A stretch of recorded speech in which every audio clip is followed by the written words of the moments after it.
Good evening, everybody. Welcome to Rivalz Race Chat. Clinton, Geoffrey, and Adam Ross here as we are weekly. How you doing, bud? I'm good. I look like I've been sprayed with pepper spray, but really I'm all right. See, if you didn't tell us that, nobody would even know. But, Dude, you know, one eye so looks like squinting and one eye is big. I looked like The Rock, only not attractive. that's me when I smile these days. Get all messed up. Anyways, we You're have a just not wild used show to it. coming up. Yeah, you're right. I'm always miserable. But you know what? I actually took a piece out of our talks this year, and I said I'm not going to dread the good stuff. We have a crazy couple weeks coming up, and I'm pumped about it. So we'll just put it that way. Even the things that I'm anxious about, we'll get through, right? And what we're talking about is you and I have to fly to Newfoundland for the NPS series. You fly out Friday, I fly out after Weekend, and then back Sunday, and then next week we have a triple header with Weekend, Delaware, and Humberstone. But our guest for tonight, Garrett T. Mersma. Is that right? Close? We fight about his Teamersma. name more than we fight about anything else. And Sean Threes and Chenoweth B. are scheduled Yeah. to join us. Now, if you caught Saturday's race, they were the talking point of Saturday, and we'll show you why. And Garrett reached out, said he wanted to talk a bit today, and Sean said he would like to talk today. So we're going to try and mend some fences here today. Also on the show, Mike James. Or burn the bridge to the ground. This is So. true. I mean, we facilitate. And let's talk about that before you talk about our further guest, Clinton, because it's only fair. I'm all for Garrett telling his story, but it's only fair if we provide the other side, even though Sean Chenoweth has gone to the other side and made some posts since then. Still, got to try to get both sides, or else it's kind of not fair, right? Yeah, so we're just waiting for Sean to join us here in a minute or two. We asked him to come on at 8:05, so we're a couple minutes ahead of that. Also joining us today will be Mike James, manager and promoter at Eastbound Park in Newfoundland, where we're going this weekend for the NASCAR Pinty Series. We invited Mike on to talk a little bit about what it's going to take to bring everybody to the Rock for this weekend's race. Major undertaking for the teams. You know, they already have to drive all the way to Nova Scotia and then board a ferry for a fairly long ferry trip across. It's about a week and a half endeavor for all the teams, so it's no small investment in time, money, or effort to get all the cars there. So it'd be good to get Mike's Newfoundland perspective on what it means to them for the series to come. Adam and I will talk about that a bit later, but we understand what it means, and it's going to be a great event this weekend. We're looking forward to it. Also coming on the show tonight be Travis Cunningham to talk about his father's memorial sprint car race this coming Saturday at Merrittville Speedway, and how things are going on the Southern Ontario Dirt Show, how things are going with his sprint car package, and we also invited him to fill Adam's role this Friday night at Weekend, along with Tommy Googe, because Adam will be out of town, so we're going to bring Travis up to the booth to join Tommy, Greg, and myself, so we'll have some fun there as well. Whew.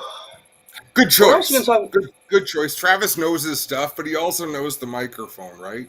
And he's familiar with the cars, familiar with the track. I think it'll be a great show for the fans to take in.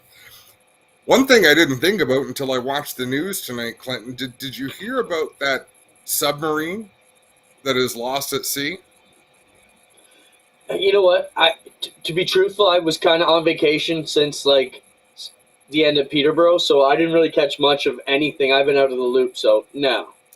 So there's ships that go out and little submarines that go off these ships for super rich people to explore the Titanic wreckage.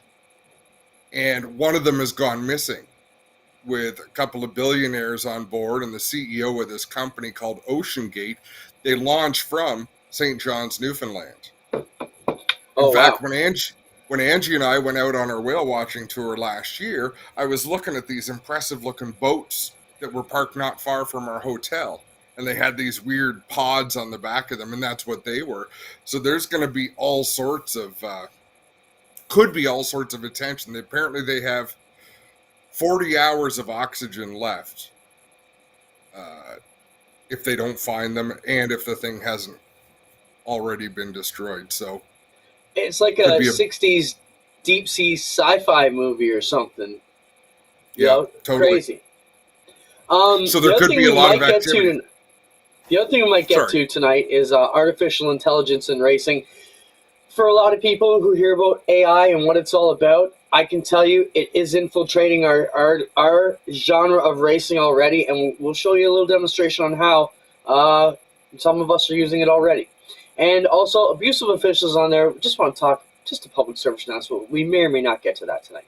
Okay, without further delay, and also Now, quick reminder, tomorrow night, Rev TV, 9 p.m., and Sunday, 9 p.m., and Friday, 5 p.m., all the racing for the weekend. Go ahead, Adam. before we bring on our guest, Clinton, can we show the replay just of the incident and Oh, then not yes. not before they come on? Because I don't want to show it while they're on, because I just want this to be conversation when they do. Oh, okay, So, do you want the interview with it or not? no. Okay, just the actual incident. So, to set it up, Sean Chenoweth is leading in the 89C, and the 17 is Garrett behind him, and they got together coming off two. Show it again, Spence, if you can.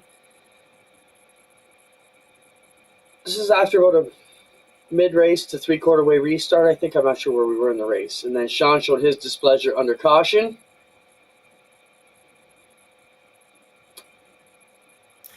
So that is the incident that preceded some social media posts from Sean, a colorful interview that night at the track, and some pretty hard feelings. So I wanted to show that so we don't show it again. We know what we're talking about, or we know what our guests are talking about, and that's that. So thanks for letting me do that, Clinton. So you let us know when you want to get to the interview. Adam, you take it away. How do you want to run this? Let's show the interview much later after the conversation is done. Let's bring on our guests.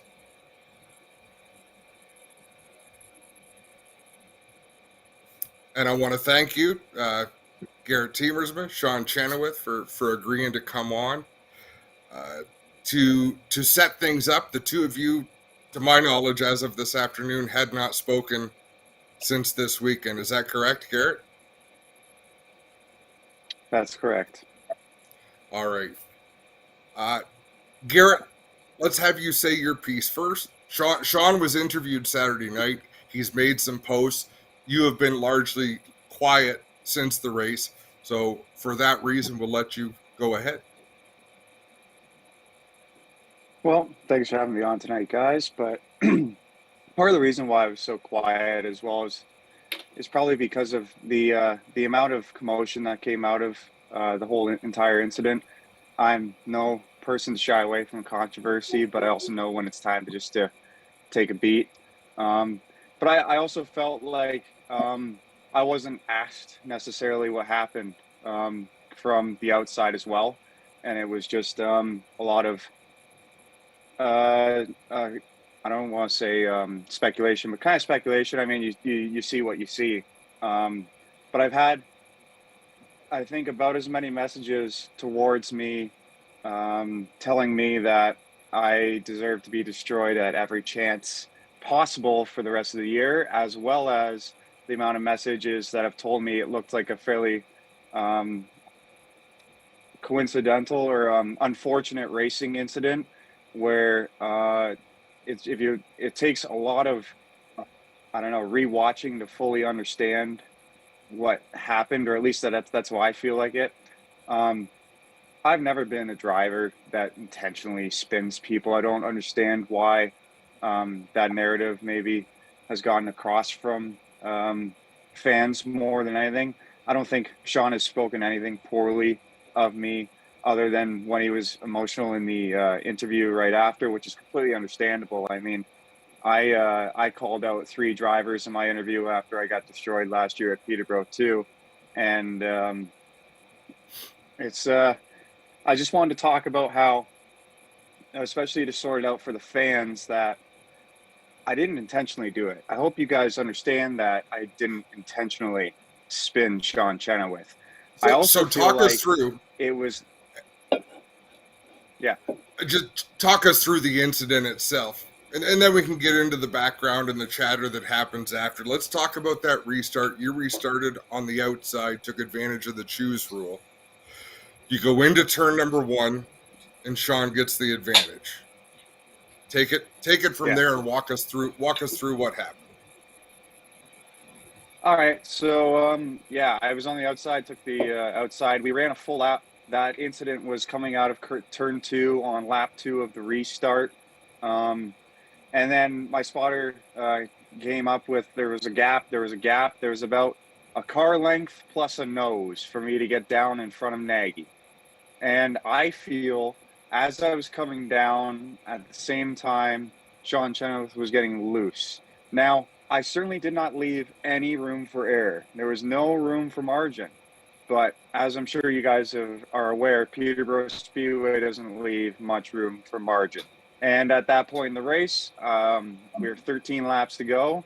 When I see even a car length plus a nose, I'm going to take my opportunity. And then it all just kind of went downhill from there. I certainly believe that he got loose, which slowed him up a little bit on quarter exit, which I got into him, which got him more loose. And then at that point, I've got Nagy on my bumper, and then we're all just bumper cars from there, and the person in front ends up going around. To say I drove right through him, I think that's fairly ignorant. My nose is clearly slammed on the ground all the way through that until clearly we get past. But that was just my opinion of it. It's an opinion. Not everybody has to agree, but from my driver's seat, that's what I felt. And I didn't want to comment on it until I watched that replay because as I was driving, I didn't necessarily feel like I just completely misjudged my car and my nose and turned him off of two. That's kind of how I stand on this. All right. Is there anything you want to add before I ask Sean the same question?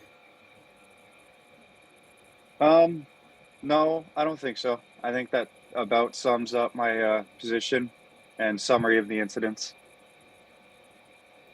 Sean, uh, I won't lead into it with much of anything. What's your take on that restart and then turn two? Well, it's certainly a little different than Garrett's. I didn't get loose until there was a car under the back of mine, being his. And when you bury a car to the rad cap underneath the back of another one with no pressure from behind, you can't say that was a mistake or a misjudgment or you're getting pushed or anything like that. You drove in it, you left your toes in it, and I was in the infield. It's that simple. And now you're going to come on here and be like, oh, it wasn't on purpose. I didn't mean to do it.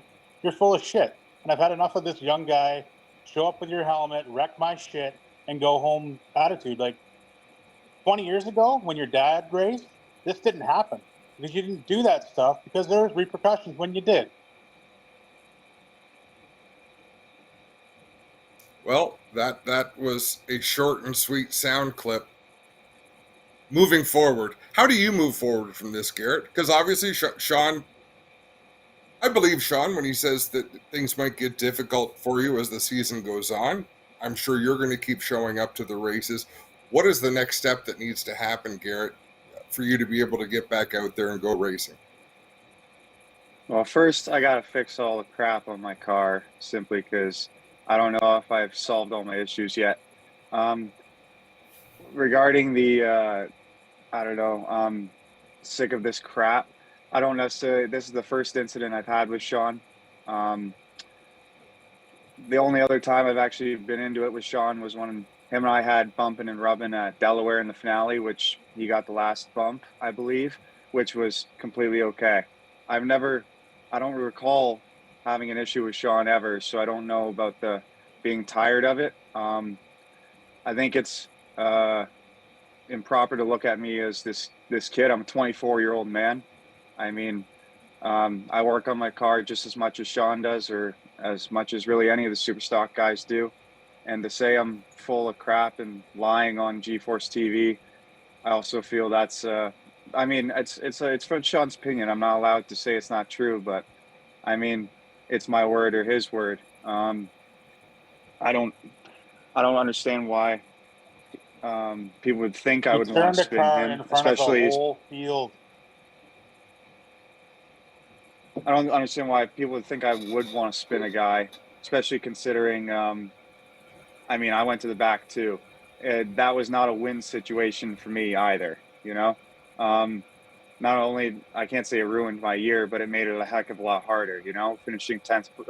I don't know, it was 11th place, I think, but this was not a win-win situation, and I guess that's just where it's at. I mean, he's going to make my life hard. That's what he wants to do. But if he makes my life hard, then he's throwing away his opportunity for wins as well. I go out to the Speedway every week trying to win races, and that's my main focus. That's why by Monday morning or Monday afternoon, I figured let's have a phone call and talk about this. So that way I can focus on my next race.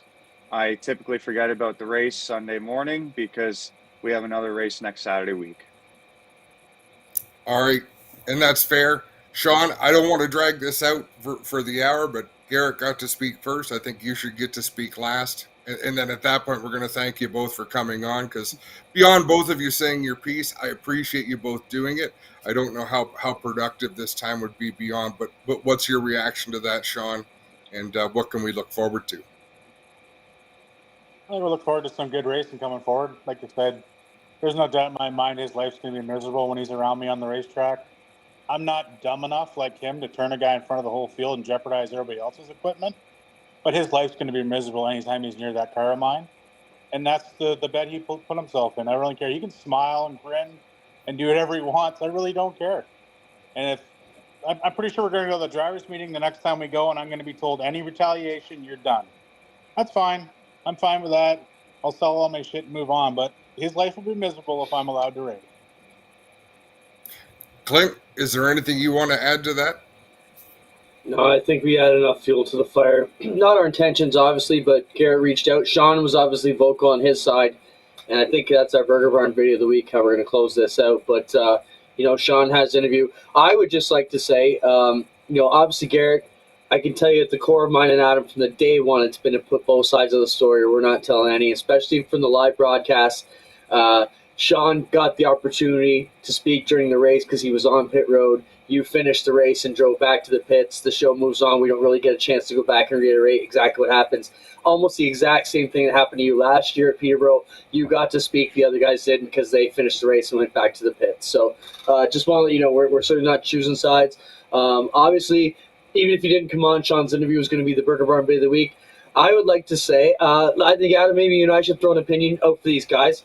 I could see Sean's fed up because he's had, these quote-unquote young guys running into him who don't have the etiquette that maybe the older generation grew up. And what we're talking about is a good punch in the mouth like we used to get back in the day. That's how things got straightened out. And if you're worried about getting knocked out after the races. I don't want to punch anyone in the mouth. No, but I'm saying, Sean, back in the day. I don't want to get physical at all. The only people that got physical at Peterborough was Garrett's crew. No, I don't mean to say that you are. Physical. We'll get physical on the racetrack. That's fine. I'm just saying the threat of trouble in the pits was what kept guys from being men and probably keeping things straight back in the day. And we don't have a lot of that anymore, and that's probably why some of the younger generation do get away. Not saying Garrett does. On Garrett's behalf, since we've been broadcasting these races, typically very clean racer, gentleman, and a good brand for the sport. So, Garrett, we appreciate what you do. I don't think it was intentional. I think it was a miscue on Garrett's point, and I can understand why Sean's very angry about it. That's kind of where I'm at with it. Adam, your thoughts before we cut them loose? Sorry, can I add something about the crew? Just my crew. On behalf of my crew, I was very disappointed on them. I was very displeased with them, and I made my displeasure clear to them in the pits over the events that took place. And I made it clear they will not be welcome in my pit if this behavior is exhibited again. No, and that's fair. I think, all I can say is I appreciate you both coming on, because it's not terribly awkward. It's real. The nice thing is you don't have to make a post and then wait for someone to make a post back. My opinion, Garrett made a mistake. Whether it was a mistake in judgment or just a mistake on the car, the leader's running their line. But again, it doesn't matter, because what happens beyond that is the personal and what leads into the next race. I'm going to have a hell of a lot of fun watching the super stock races, because I always do. And that's where I'd like to leave it. Thanks so much, guys, for coming on. Thank you for keeping it PG-13. I appreciate that very much, and I think you both represent yourselves very well. Thanks, guys. Thank you, gentlemen. Thanks for having me on. Yeah, and some of the opinion stuff, Clint, I wanted to do later because that was entirely about Sean and Garrett and anything we do. That's why racers can't listen to announcers while they're racing. Because it's not gonna help, right? And I have no bias, Nicole. Like I'm a big fan of Garrett, and I've become a big fan of Sean Chenoweth because he doesn't hold back. But now that they've been on and off, I think Garrett misjudged things. Like, here's someone who hasn't been fast enough to get his nose under someone's back end all year long. I think he misjudged because, like he said, nobody wants to spin a car out in front of the field. And I think Sean Chenoweth's got to be thinking, holy shit, 2 years in a row I should have won this race and I didn't. Once was because of a mechanical problem and once was because of someone else's choice. And earlier on, when I was texting back and forth with Sean, because we had to set this up today and we had to set it up with, here's how it's going to go. Here's who's going to speak first. Here's why. And Sean even said, look, Carson made the perfect aggressive move. He routed him off the bottom of the racetrack, moved him up. And Sean said if he could have got back to him, he'd have done the same thing, but he couldn't. And that's good super stock racing. So, I mean, that's like them or not. And you don't have to. You don't have to like either of them if you don't want to. I have great respect for the fact that they came on and spoke. It's the perfect juxtaposition between the white hat driving white car, Garrett Tiemersma, and the black hat wearing badass is going to say and do what he needs to do, Sean Chenoweth. I mean, those are two great things. I mean, for me, I'm a fan of both style. I mean, if I'm running the team, I want a Garrett behind the wheel. If I'm fun in the thing, maybe you want a Sean. Sean's a lot like my brother. I was explaining to my brother Mike today. I said, oh man, what a situation we had. It was Chenoweth that's almost identical like you. We'll say what needs to be said and do what needs to be done. And don't give a shit about what the repercussions are if it's the right thing to do, right? So and win races. Both of them will win your race. Is it fair to end with the interview, or I would is that rather pouring not. more gas on the deal? Okay, Yeah, I go would back rather and watch not. it. Our broadcast from Peterborough can be found on gforcetv.net. You can also pick it up at tomorrow night on Rev TV at 9 p.m. also. Spencer, do we have Mike James yet? Because I see Travis Cunningham. If we don't have Mike James, we'll take Travis right now. Travis is the booby prize. No, Travis is just early. Hey, you said it. I just translated. Bring Travis Cunningham to the show. Travis Cunningham, 360 racer. I think you're a former announcer, podcast host, engine builder, Renaissance man. What do you do? What are you not doing these days, Travis? Oh, well, I didn't go to Humberstone to announce. I was supposed to be there Sunday. I wasn't feeling well, but I do got like a couple gigs there still this year. So technically still an announcer. You called in sick to opening night? Yeah, I know. Wow. Rough. Yep. Are you feeling better? I hope you're feeling better. I'm feeling a bit better. Pardon, Clint? Good. Gonna be with us this Friday, though. Yeah, I always loved doing, that's how it started when me and Adam worked together at Humberstone there. And then that's how I came out of retirement, right? So me and Adam worked there at that live show and we had lots of fun. And I just love doing, I've never announced it last weekend. So you asked me and I guess I'll be there to hang out with Tommy and Greg, right? So yes, Travis, Tommy and Greg are on the mic. You're an old school guy, Travis. You've been around the block. You've seen all kinds of racing. I don't know if you saw the Superstock incident where Tiemersma got into it with Sean Chenoweth. How do you solve that issue? What is the answer if you're either of those drivers? What is your next play? Whew, man, what a question! What an act to follow, too, man. That was spicy. That didn't go like the Todd Gordon, Mike Bowman live thing after they had an incident. That one was way spicier. Just got to say, but. Yeah, I don't know what the next thing is. Sean's clearly going to make it tough, so Garrett's just got to be wary of that. If anything happens in the pits, make sure it's one-on-one, no crews involved. I hate, that's the main thing about... I don't think... I don't want it to go there. I don't want it to go there. No. Right? No, I don't think go there, Travis, but as a driver and a veteran and a guy who come from the old school, if you're Garrett, what's your move? Do you go try and talk to Sean through the week? I apparently tried to reach out. Sean didn't respond. Do you go? Do you start Yeah. your next race event by saying, "Hey, man, like walk up and not give him a chance to walk away"? That's tough to say. So many drivers are different. Like some drivers want you to go say something that night, and then I think I'm more on like the Sean side. Like probably don't come say something that night, and probably like leave it for the next week, let it cool off a bit. Because I have a hard time getting wound up a little bit when something happens too. So, yep. And Sean is not known for de-escalating a situation historically. Like it's not who you go to, and you would have remembered watching his dad race, Travis. I'm sure. Oh, I've watched him lots. Yeah. So I found that quite interesting. You know, it's a case study in how you can choose to handle things, and I'm sure there's lessons to be learned either way. But I wanted to ask your opinion because your opinion matters because you've for like around. pavement. The perfect one would be like not to tear too much stuff up, but say one night Sean's having a bad night and who's Garrett, right? Garrett's having a real good night. Maybe you're getting lapped or something, or you fall back a little bit and just give him the little Bowman Gray. Don't wreck too much stuff. Just get him out of the groove or something. Hey, like let's that. talk about that. Tearing too much stuff up. I hate that. When you're racing for first and second, that is not the time to seek revenge, is it? No, like I saw Todd Gordon do it once. I think it was to Scott Wood back in the day. Scott was running second at a 358 race, and he owed him one, and he got it. Scott was no longer running second at that 358 race. That was one of the best ones I can really remember. Like you got to wait until you're a lapped car or something hasn't gone your way. That's exactly how that one went. And like Scott didn't get tore up much. He was just spun out off the top too. Didn't get creamed or nothing. Just the way it happened. The fact that Sean said that. So I mean, there's a lot to read between the lines on. Like I'm not going to spin you in front of the field.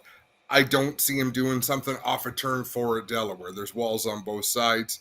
You know what I mean? You want to spin someone, maybe you wait till you go to Flamborough because there's lots of places to land. Maybe whatever. I'm just saying there was a lot to read in between the lines of, and I think that it was pretty fascinating to listen to. Let's talk about dirt racing. I just know one thing about situations like that. Like you always end up starting next to that guy the next race or front. Yes. Or either nose to tail or side by side. Guaranteed. Wouldn't doubt it happens. Travis, let's talk about your dad's memorial race coming up this weekend with the Southern Ontario Sprints at Merrittville Speedway. Spencer, throw up the flyer. You've had lots of lap money contributed. Travis, this is the main reason we brought you on to talk about Friday with us weekend. We got Mike James waiting from Newfoundland. So let us know why they should be coming out to support this great event on Saturday night with the 360 Sprints joining the Merrittville regulars. Honestly, the best reason to come out, we've always been lucky. It's always been either dollar hot dog night back in the day or toonie hot dog night now. And that's usually one of the most popular nights at Merrittville. So you can come get lots of hot dogs for a toonie these days. That's always been our best. And we used to have the Fireworks Canada Day one. We don't have that anymore. But I don't know. We've had every sanctioning body handle it. It's been SOS the past few years. I'm pretty sure there's going to be pretty close to a 24 car field. So it's going to be an awesome race. I got 350 to start, just to add a little bit extra to the people at the back. And we added a lot more purse from about second. All our money went from second down. Didn't put any more on the top because it was already 3,000 to win, thanks to John Brush, Chammy 10 Media. And all the other lap sponsors. I just want to run them off real quick just to thank them all. I got the list here. All right. Oops. This was going easier before. There we go. All right, lap 1. Billy Evans, my dad's best friend. So good one to start off with. And then Ryan Hunsinger on lap 1 as well. That was in memory of Tom Downey. Miss Tom. I park right next to BS39. It's definitely not been the same this year, but that's running well and honoring him so perfectly. I'm loving to see it. Lap 2, Mac Demand and Hoosier Tire Canada. So thanks to Nancy on that one. That was Nancy specifically. Gave me the money for her 2 laps. St. Amand family, lap 3, lap 4. Trevor and Brooke Monahan and Nick Sheridan, SRP Performance. Lap 5, Sheridan, SRP Performance.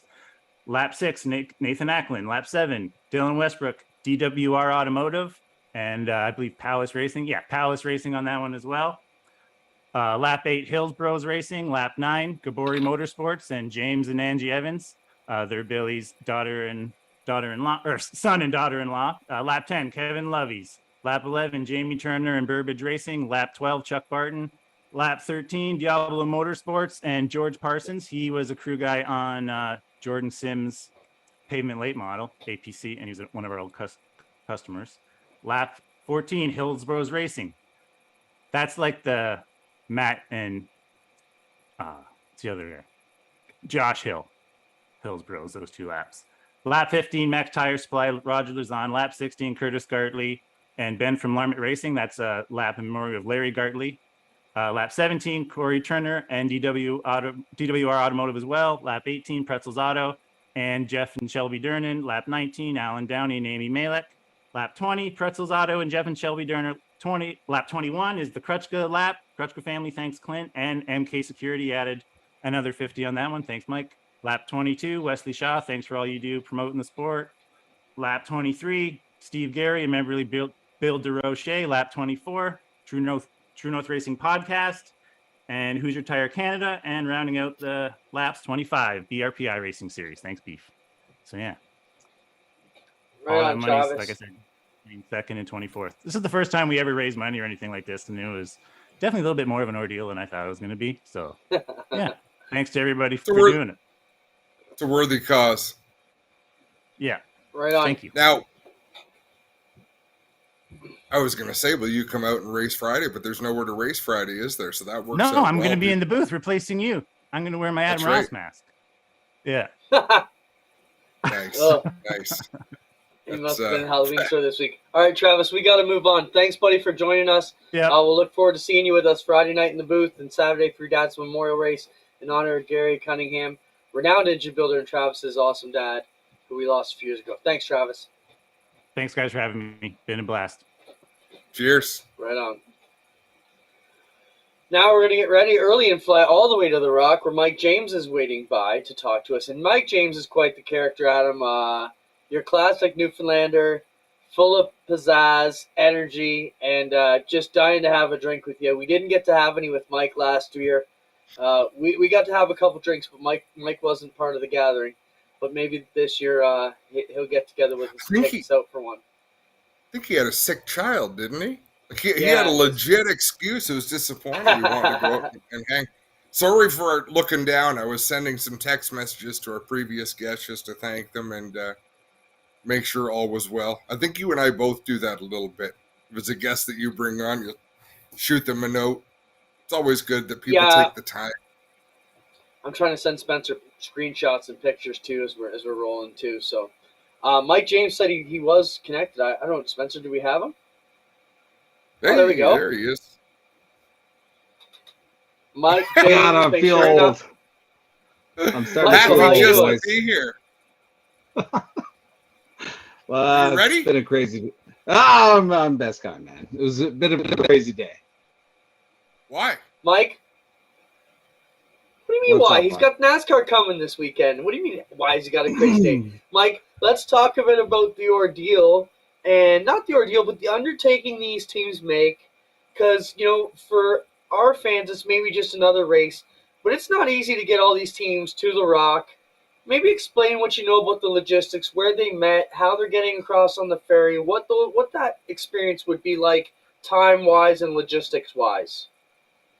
Yeah, well, now they feel like us. So anytime we have to do something, we got to go through the same process. As they say, it's 9 hours to the boat, 9 hours to New Brunswick, and then 9 hours to somewhere else. So you're basically 27 hours from nowhere.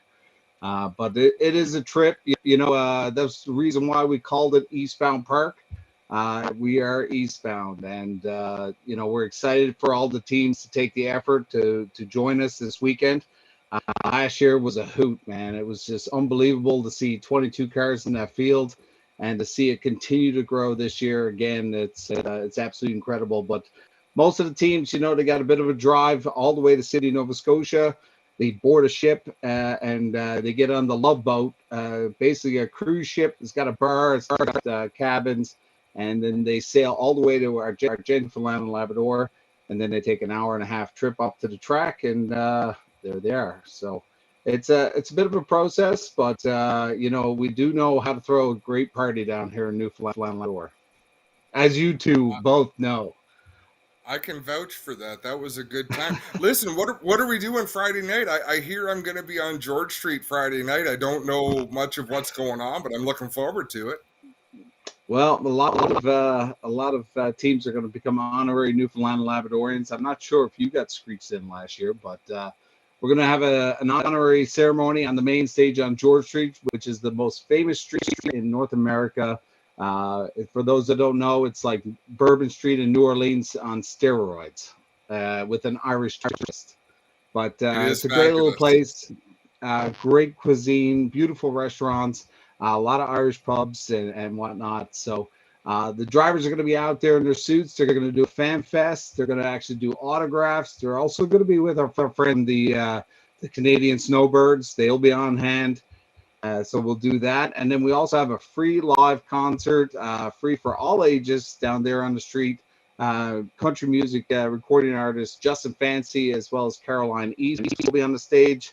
And then, of course, we'll have some fine eats and a few beverages, and then get set for the weekend. So not too much. We got to work the next day. Exactly. I got screeched in last year, and I kissed the fish, and I'm sure that's how I wound up with COVID. And I have never been that sick in my life when I got home. I got COVID from your microphone the next week, so thank you so much for bringing that to. I'm still looking forward. Yes, I'm still looking forward to going back because it was so much fun. Clinton, what do you got? Mike, I just want to talk about, like, we're in such a saturated market here in Ontario. You know, there's probably 10 racetracks on a Saturday night within 2-3 hours of each other.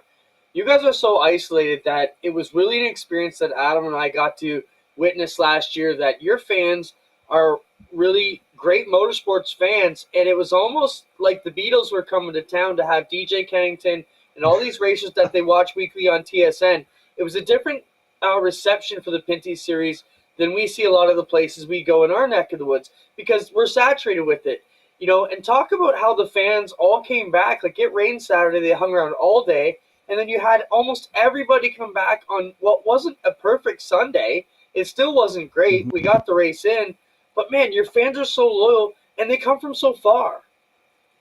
Yeah, we have fans from all the way up in Labrador, the Big Land, that, you know, make the trip down for this race. I'm just looking at the area codes, which we have fans from BC and all over this great country of ours that are coming to Newfoundland because, you know, whether they have a connection to Newfoundland, they're motorsport fans, and they're taking in the trip as well. So, but yeah, our fans are the number one. I mean, we have a short quarter-mile track that Pat Squires owns in Bishop Falls. We also have the eastbound train.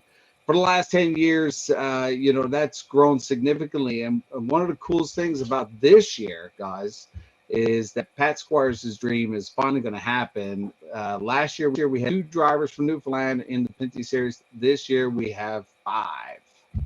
So Wow. I know on Friday we got Chevrolet involved. The drivers are going to get a grand entrance to the main stage, but I know I'm going to be putting Patty in the back of that truck with our local drivers, and some of these drivers are pretty incredible. So it's going to be interesting to see. But it's all unfolding, and it's been a 10-year journey. You know, we started with the NASCAR home tracks 2016, met Kevin Neverland from Daytona, signed up for the Whelen All-American Series, which is now the Advanced Auto Parts Series. So we've had a connection with Daytona since 16, but I got to give a shout out to a good friend of yours, Alex Nagy. We worked so hard for so many years to bring the Canadian Tire Series, now Pinty's, to Newfoundland. But another shout out to Alan Boyden, who, you know, basically showed up here, and myself and him got together, and we started getting all the stakeholders together and made this happen last year. And it was an interesting year last year with COVID. Like, we didn't even know where we were going to go, and either did the teams or you guys. I mean, we really didn't get the green light until March last year. So we had a bit of time this year, and that's why it's going to be a bit of a bigger party with the whole street and the whole 3-day festivities that are going to happen this week. Mike, let's talk about the facility itself. Constantly Constantly being improved from what I gather. I've never seen a racetrack where the tower is actually a castle, right? It's a phenomenal Yeah. place. What has changed since last year? Well, she's getting a lot of paint. A lot of that concrete wall was placed last year. We couldn't paint because the concrete was so fresh. But the crew's been out there. They've been busy. They've been pinning walls. They've been painting and a lot of backfilling, and then the completion of turn 3. So been flat out for the last 4 weeks trying to get ready for this weekend, and they're flat out right till Saturday morning. I can guarantee you. I've been just checking in with the management team, Bob Smith and Sarah Squires, and everybody. They're just full tilt right now to get everything so perfect for this weekend. So it's going to be a little bit different. I know it will be less of a wait time on your fries this year, Adam. Well, let me I got tell that you, fixed. what was awesome about that. What is the town in Labrador where the only people that live there work for the power generating company? Church of Falls. You had, okay, I met a woman who drove down from there. What is it, 27 hours? She says it's a lot better than it used to be because they've paved more of the road through Labrador so they can drive used to be a faster. dirt road. Used to be a dirt road for many, many years. So the Trans Labradorian Highway now is completed. So, but yeah, going back to the fans, we've got fans from all over, and it's not just the Newfoundland Labrador fans. We're getting fans from Halifax, all across the country. So seeing some of the area codes come through the box office really gets us excited because that's the whole purpose of this race. It's a destination race. It's not just a race. It's about going out and exploring Newfoundland and Labrador and enjoying what we have to offer here. And I know last year you guys didn't get to spend a lot of time, but hopefully we'll get you on an iceberg or something. I know there was a couple from away actually decided to camp out on top of an iceberg, which made the news yesterday. So maybe we'll make that. Well, maybe we'll make that your accommodations this week. Mike, before I let you go, just want to say, tell us what it feels like, because we experienced the same thing with the dirt races we had at our weekend last year. A lot of people had the wait and see attitude. They thought it would be cool, but maybe we don't want to invest in the deal. And then it was a home run. You experienced the same thing there. I think you're going to have this an even bigger crowd, a better turnout, and I think all the teams, knowing what they know, are going to come in super pumped. I think all the let's say all the hands are pulling the rope the right way for a massive success this weekend. And congrats on what you were able to build last year. Yeah, it's going to be good. And they added 25 laps this year. And I got a call there. I don't think you guys got the press release, but there's a special driver throwing his hat in. Did you guys know about this new driver being added to the lineup? I do, which is very rare that I have an inside scoop on Adam today. So yeah. Are we allowed to say it? Because I don't think we're allowed to let it out. Well, I was told today not to say nothing. So. Well, they never told me that. So, but okay, well you can get. Let's keep it a secret. But anyways, it's an Xfinity driver. We'll just leave it at that. Right on. Pretty excited. Mike, we look forward to seeing you this weekend. Adam's going to get in Friday. I'll be flying the red eye in Saturday morning. So. Well, we'll make sure that we have good eats for you, and we'll continue that celebration Saturday night after the race. And that's another thing now that's been added. So Saturday night, there's a big celebration where I believe the premier will do the honors and do the presentation of the Codfish Trophy this year. So nice. we'll do a preaching on Saturday. We'll see you this weekend, man. Got any picks for this weekend? Ooh. Kevin Trayton is no. Trayton ran good last year. Yeah. How lame a pick is the guy who should have won the first 3 races. Like, way to go out on a limb there, Geoffrey. Hey, you want me to pick who's going to win or who's going to get it done? Yeah. Well, did you know Proline has odds on this race? Yeah, that's awesome. So how can people get in on it? Is that a Canada-wide thing, or is that just a provincial thing? No, it's Canada-wide. Proline's offer right across Canada, so you guys can go on and pick your favorite driver for that race. Yeah, for the big race this weekend, I don't know. Some of these local drivers know the quick way around, and we didn't really talk about them. But Owen Groves, the 99, did some testing at Sunset there last week with Larry Jackson. Sarah Thorne will have her second time at the track there. Josh and Brandon McFarland's had a couple runs at Chaudière and Sunset. And then we also have Wayne Hamlin Jr., who's an incredible driver as well. So could be a local, but they're gonna have a hard trip in front of them. So it's a challenging series to win at. It's going to be a blast. Look forward to going down there. You can see it on Flow Racing. You can wait to see it the following week on TSN. And we look forward to seeing you this weekend, Mike. Thanks again for coming on. Sounds good, guys. Thanks for having me. We'll pull out the red carpet for you this week. You always do. Thanks, Mike. Cheers. Man, Adam, it's funny, you just meet some people along the way, and Mike was one of those guys. The three of us just became fast friends. You could just tell he's one of the dudes that was going to show us a good time, and does a great job. Pleasure. Just shows what kind of guy Mike is. We met him that one week, and sent me a text on my birthday back in February out of the blue. So it's just, Wow. They're just those kind of people down there. So great to meet Mike. He's a Look forward to hanging out with them. He's a showman. And the work that he does couldn't be done by your bullshit chat GPT. All right? That's not artificial intelligence. That's the genuine article. Let's get our resident reporter on for the NASCAR Pinty Series. Cam Harris going to join us for a couple minutes here. And then we'll talk about artificial intelligence and sold-out short tracks. Cam, welcome to the program. Cam hosts the G-Force show, NASCAR Pinty's Power Hour, Mondays at 7. Just had his 50th episode yesterday, Cam. Congrats on that. But we're not here to talk about that. Let's talk about the excitement that's happening with the teams and what's going on down Eastbound Park this weekend. What do you know, sir? Well, I can tell you, Clinton, a lot of people are really excited. First off, I have to say, Wayne Hamlin Jr., who I've been corresponding with for probably about a year now. He's been looking to try and get into this series for a while, and when you hear how excited he really is to get this opportunity to get a car prepared by DJK. DJ Kennington is one of the names that you want to get a car prepared by. And then the fact that you have a guy like Brandon McFarland and Josh Collins, these guys are getting the opportunity to race in the series for more than just one race this year. And they get to be in front of their home crowd. Like Mike mentioned, 5 locals racing out at the track. That's huge.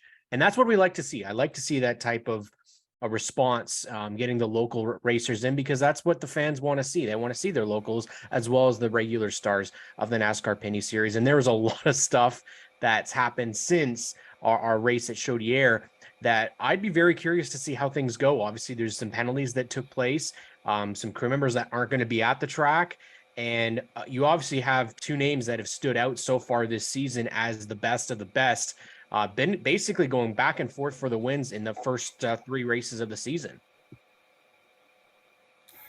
What is your take, Cam? Who's the next driver that's going to come up and surprise us? And I don't necessarily mean go out and win a race, but let's take Cameron out of the equation and Trayton Lapsevich out of the equation.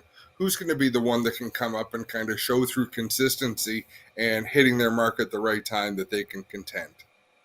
I'll tell you right now that the name that I think a lot of people are paying attention to is Alex Gannett and Team 3. This has been a bit of a lull for that team. They've had a struggle the last couple of seasons. And for whatever reason, Alex as well, he got that win at GP3R last year, which seems to have kicked off his confidence, which he really did need. And they seem to fit really well. And I think that combination is starting to prove so far, especially on the short ovals, that is no slouch. They are a great combination working together. I think Alex Gannett is somebody that you have to watch actually this week, because I think this track fits him very, very well. So he's obviously one of the names that I think you're going to have to look towards. And at the end of the day, we also have a veteran that is, you can't count him out. But last year he really struggled, and this year he's just been kind of quiet and sneaking in those top 5 finishes, and that's LP Dumoulin. Now, he obviously has gone through a bit of a crew chief change with Robin McCluskey going over to Paille Racing. So he's got to have that adjustment period. And last year seems to be it. And I think if there's a guy that wants to rebound from a pretty bad race last year at Eastbound Park, it would be LP Dumoulin. I think he'd love to forget how his race went last year, having to be taken off on the tow truck. That car was destroyed at the end of the day. So I think those two names, obviously, you can't really count a Dumoulin anywhere, but I think to get maybe the monkey off his back and get back into victory lane, LP Dumoulin is somebody who could pull it off at Eastbound Park, but he's going to have to beat somebody like Alex Canet. I still think Trayton Lapsevich and Marc-Antoine Cameron will be the names that you're going to have to watch at the front of the field, but those two are definitely others to watch. I can't throw away Brandon McFarlane either. He's going to be really, really pumped up. We talked with him at Sunset, and he's going to be great for this series. He's got a great story. I can't wait to have him on the podcast, and we can share a little bit more about his story because he's got an amazing, amazing story. Adam, do you know who is hoping that someone like Brandon McFarlane or one of the locals doesn't win this race on Saturday?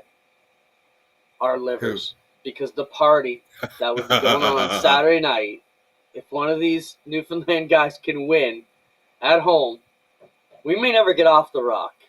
You boys aren't going to be on next week. That's what's happening. You guys aren't going to be on. If we hang around Mike James, we may not make it back anyways.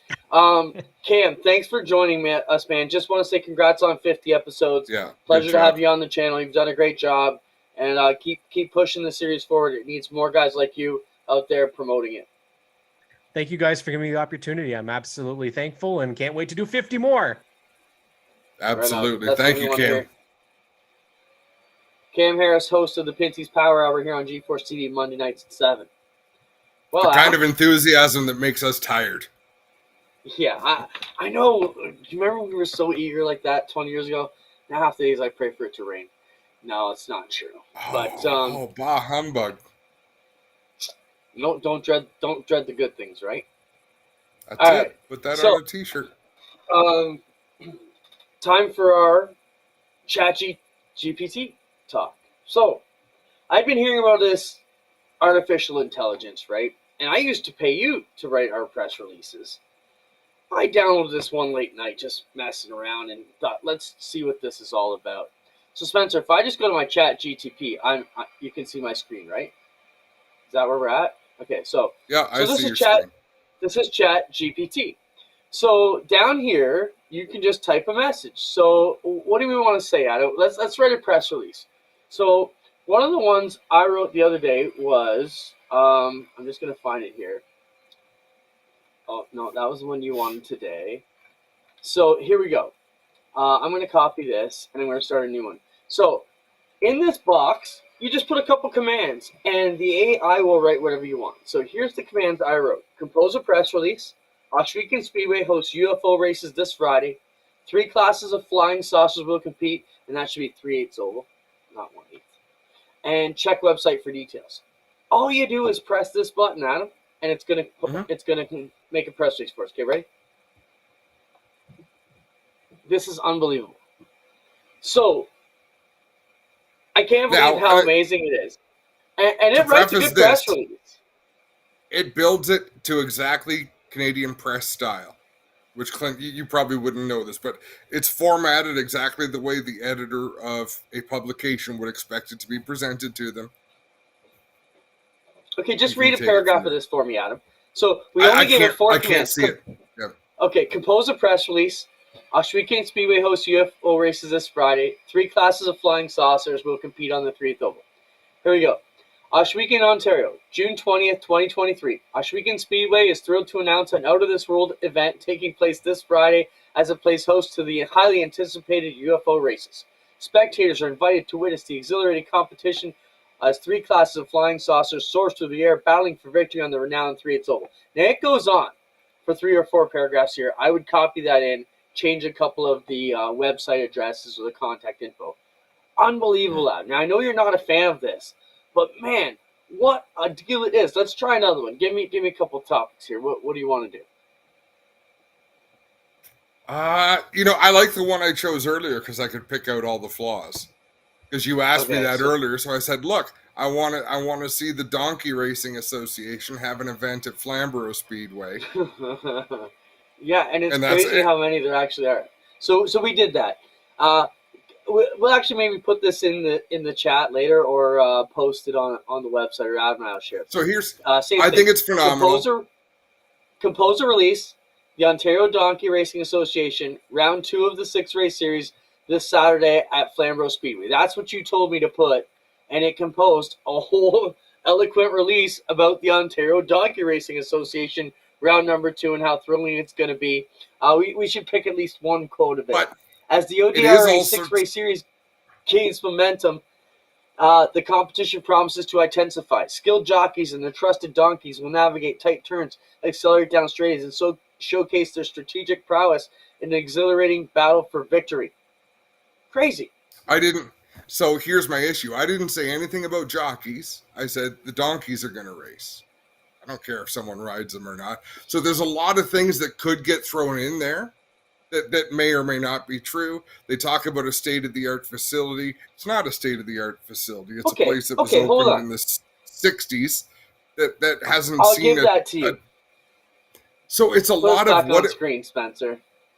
it is the opposite. So what that is pretty handy, and you can put it out and you can feel like you're doing a job. It is the opposite of what we do. Because we tell stories. That is nuts and bolts, accurate, and whatever. But wait a minute. It's a big... I'll give you that. It's not supposed to be a fictional, beautiful, eloquent story. It's a press release of the facts of what's going on. And we only gave it 4 commands, and it made up a lot of the other stuff that you would obviously edit out in a proofread. But if you gave it 8 commands instead of 4, or 10 line bullet points instead of 4, you could probably get a lot more accurate. Now, the more I used it, I mean, Spencer, just show my screen for a minute, if you can. If you look down the left side, these are all ones that I've used for. I mean, here's one we actually wrote for Osh Weekend Speedway. I mean, the cancellation for Friday. I threw some thoughts in there. It whipped it up for me in 30 seconds. I didn't have to call you. I didn't have to call nobody. I could do it myself. Yeah. Each one of those on the left-hand side represents $50 you took out of my pocket. That's what I see right there. Hey, self-checkouts are taking cash your jobs away too. It's not my problem. That's right. It is what it is, and it's impressive. And GeForce TV illustrates why that will never work with what we do. Because we bring twists and turns. We hire Abby to fly a drone. You've got a loudmouth announcer who likes to make jokes and throw out opinions and tell background stories and go off on tangents all the time. That is what we do differently than the mainstream, and that's why our product is different than, say, what Rogers TV produces at Delaware Speedway. Their production truck's worth a hell of a lot more money, but our product is better because we do all the little things that we want to do to cater it to exactly what we want to cater to. So yes, amazing technology. It can piss up a rope. Yeah, it's not going to replace us announcers yet. I mean, we did hear, Spencer did have us do a voice test, the 3 of us, and we have yet to see much of that come out. So he had us read a paragraph, and I think that's going to allow us to do whatever we want. I just think it's, Adam, okay, so you're someone with that skill set who can write something like that fast. For me, I'm a guy who will chicken peck for an hour, delete 3 lines, hack out another one, delete it again. It takes me an hour to write anything.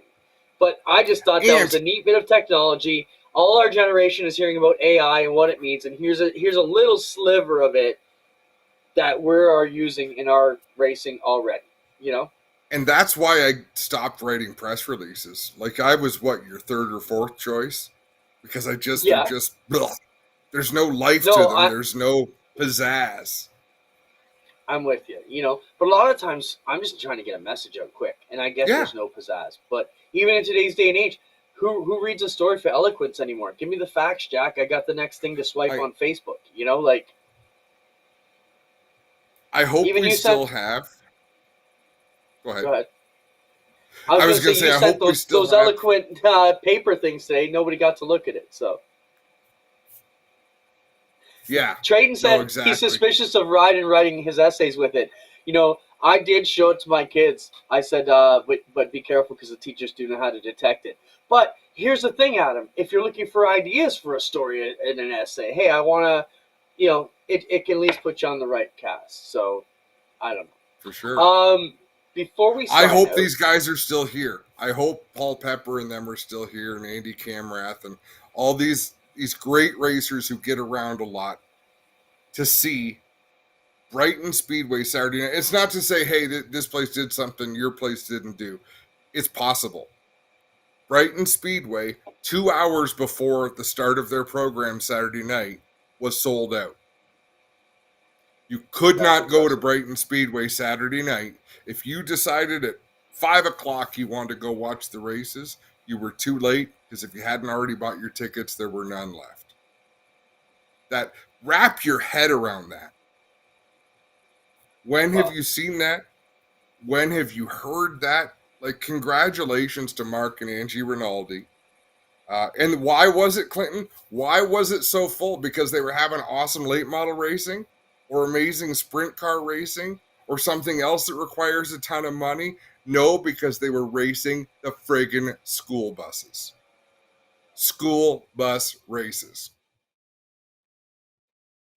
Yeah, so Gimmick sold out their spot. I love Rinaldi's, and it's a great deal, but we need to get the sport to sell out, not gimmicks. No, I'm just saying, let's look at some of the things that people do and how they do it. That never would have happened without the pandemic, because they never would have gone to a fully online ticket ordering platform if it hadn't been for the pandemic that led them down that path. And all of a sudden you're a track promoter, Clinton, where Mother Nature becomes less important when you pre-sell tickets. I got one message from my dad, Gary. He's been trying to get me to mention it for 2 weeks now, and I always miss his text while we're on the air.